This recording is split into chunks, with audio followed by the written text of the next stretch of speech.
وأسر عن يحيى بن معاذ رحمه الله تعالى ورضي عنه أنه قال: ليكن حظ المؤمن منك ثلاثة: إن لم تنفعه فلا تضره، إن لم تنفعه فلا تضره، أي تكف ضررك عن غيرك، إن لم تستطع أن تقدم له منفعة، لأنه من استطاع أن ينفع أخاه فلينفع، حديث صحيح.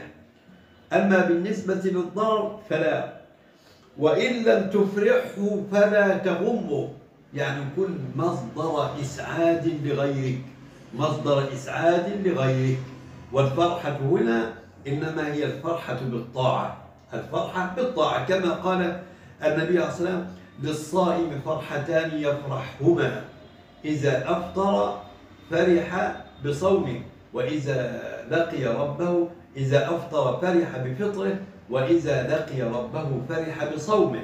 والله تبارك وتعالى يقول: قل بفضل الله وبرحمته فبذلك فليفرحوا هو خير مما يجمعون. فقال يحيى بن معاذ: ليكن حظ المؤمن منك ثلاثة: إن لم تنفعه فلا تضره، إن لم تفرحه فلا تغمه، يعني لا تكن مصدر نكد، لا تكن مصدر غم لغيرك.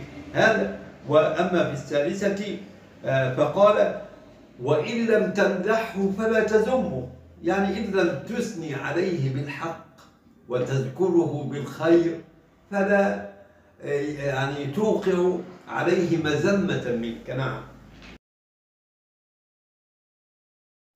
وأسر عن يحيى بن معاذ رحمه الله تعالى ورضي عنه أنه قال: ليكن حظ المؤمن منك ثلاثة: إن لم تنفعه فلا تضره، إن لم تنفعه فلا تضره، أي تكف ضررك عن غيرك، إن لم تستطع أن تقدم له منفعة، لأنه من استطاع أن ينفع أخاه فلينفع، حديث صحيح. أما بالنسبة للضرر فلا، وإن لم تفرحه فلا تغمه، يعني كن مصدر إسعاد لغيرك، مصدر إسعاد لغيرك.